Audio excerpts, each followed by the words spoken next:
Good morning बच्चों। मैं Rekha Devi, diet lecturer, diet Jhansi से डीएलएड 4 सेमेस्टर में सामाजिक अध्ययन विषय में आज हम लोग चर्चा करेंगे भारत की जनगणना। इसकी शुरुआत कब हुई, इसका आज़ादी के बाद इसकी नियमित दस की शुरुआत कब हुई और आज़ादी के बाद इसकी ये कौन सी जनगणना है और जनगणना के क्या कार्य हैं, क्या उद्देश्य है, इसका क्या महत्व है, जनगणना के महत्वपूर्ण आंकड़े, इन सभी के विषय में आज हम लोग विस्तृत रूप से चर्चा करेंगे।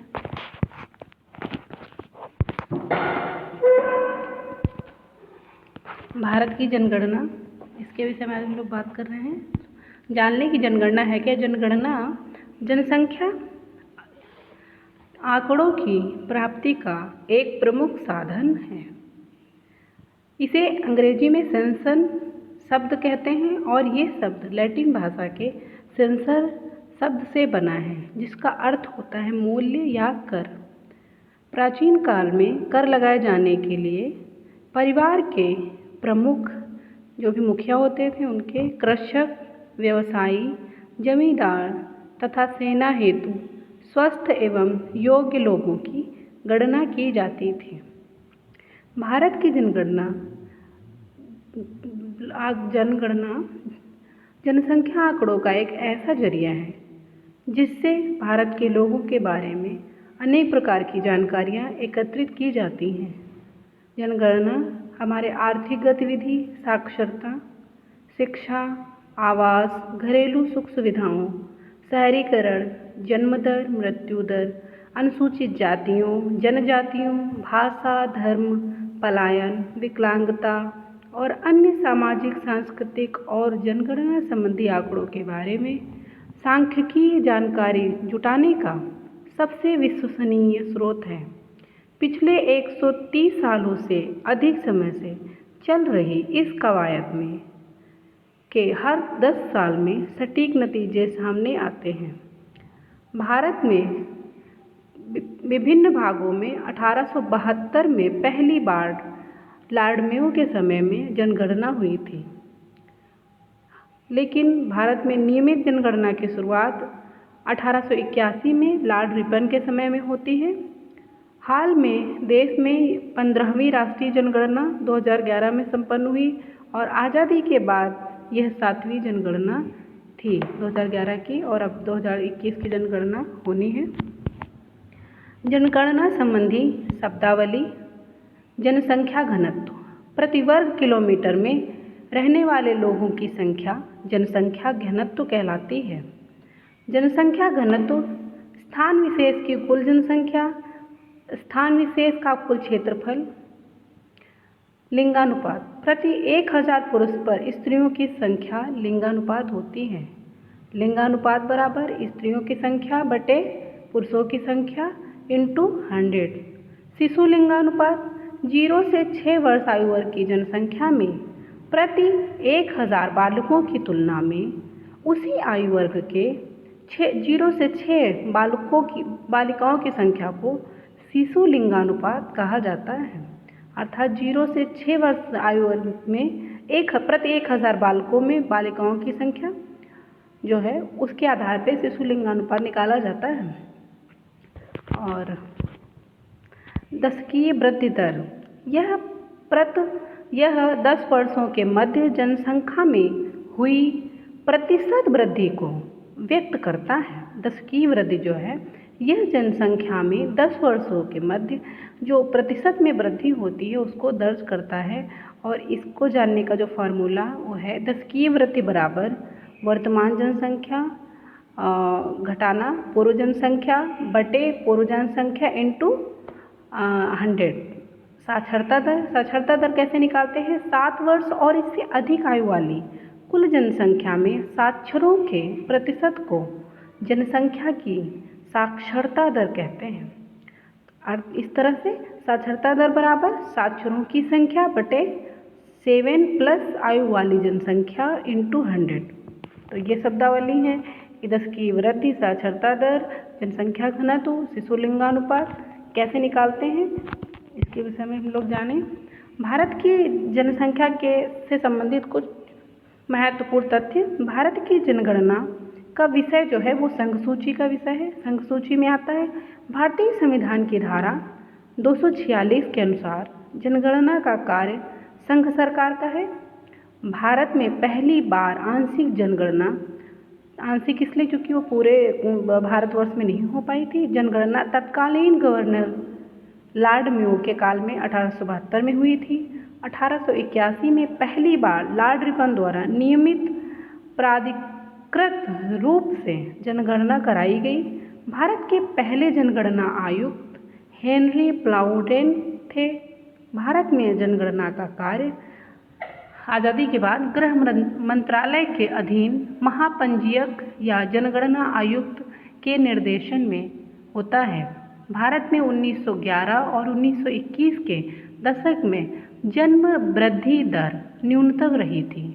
यह वर्ष महाविभाजक वर्ष कहलाता है। इसका कारण था कि 1918 से 20 के समय भारतवर्ष या पूरी दुनिया में स्पेनिश फ्लू नाम की महामारी आई थी और इससे पूरी दुनिया के लगभग 5 करोड़ लोगों की जान गई थी। इस कारण 1911 और 21 के दशक में जनसंख्या वृद्धि दर सबसे न्यूनतम रही। जैसे कि अभी इस समय कोरोना वैश्विक महामारी चल रही है, इसी तरह 1911 और 21 के बीच की जनगणना में जो आंकड़े आए उससे पता चला कि ये इस दौरान जनसंख्या वृद्धि दर सबसे कम रही, क्योंकि 18 और 20 में दुनिया ने स्पेनिश फ्लू नाम की वैश्विक महामारी का सामना किया था और इसमें लगभग 5 करोड़ लोगों ने अपनी जान गंवाई थी। वर्ष 1951 में जन्म वृद्धि दर अधिकतम रही थी। इस वर्ष को लघु विभाजक वर्ष भी कहा जाता है। तो ये हम कुछ फैक्चुअल प्रश्नों को भी समझाने।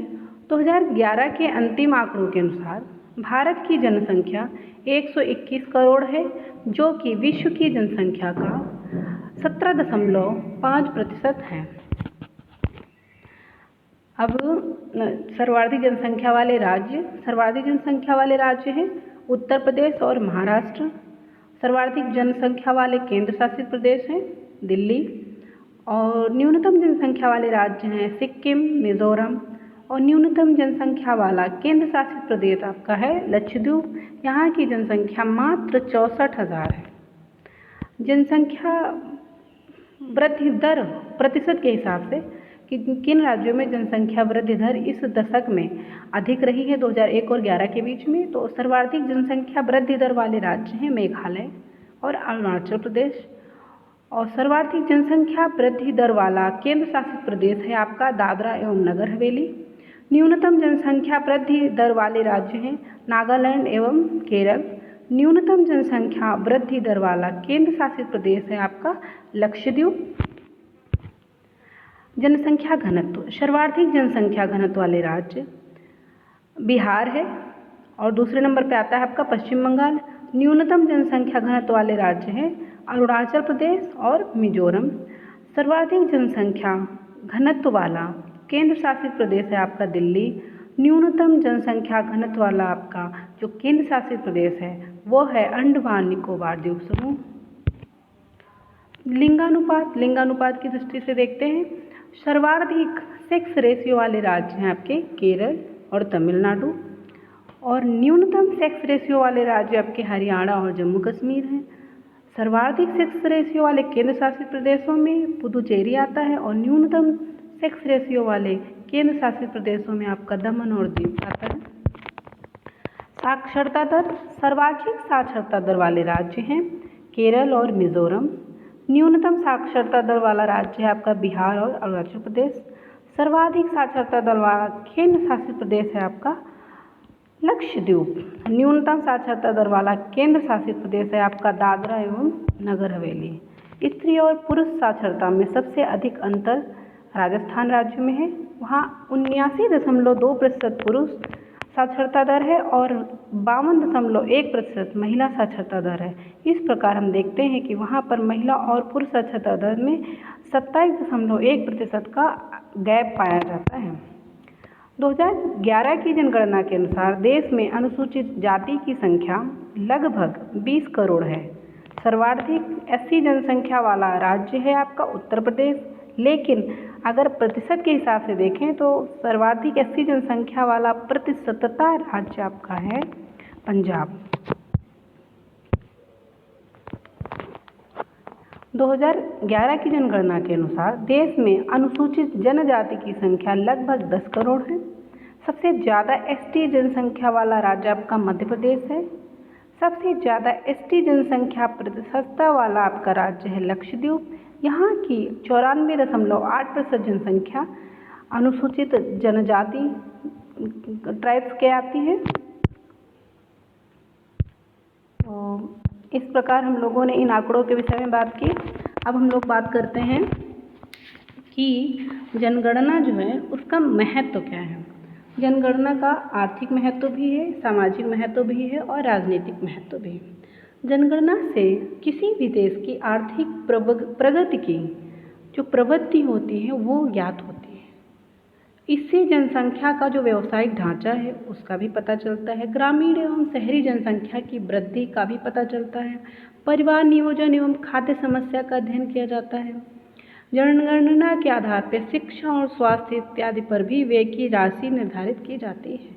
सामाजिक महत्व में है जनसंख्या से सामाजिक कुरीतियों, बाल विवाह, सती प्रथा, विधवा विवाह, मद्यपान तथा भिखमरी की संख्या, भिखारियों की संख्या इत्यादि का पता चलता है।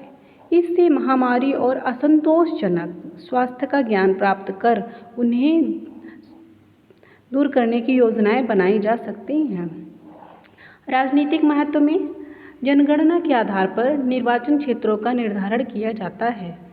इसी के अनुसार अनुसूचित जाति एवं पिछड़े वर्ग के लिए नियम बनाए जाते हैं। इसी के आधार पर केंद्र और राज्यों के बीच आय का विभाजन भी किया जाता है। इसी के आधार पर टाउन एरिया, नोटिफाइड एरिया, नगर पालिका तथा नगर निगम इत्यादि की स्थापना भी की जाती है। जनगणना से प्राप्त आंकड़ों के आधार पर नगरों को आ, बा और सा श्रेणियों में इसी के आधार पर रख कर महंगाई की दरें भी निश्चित की जाती हैं।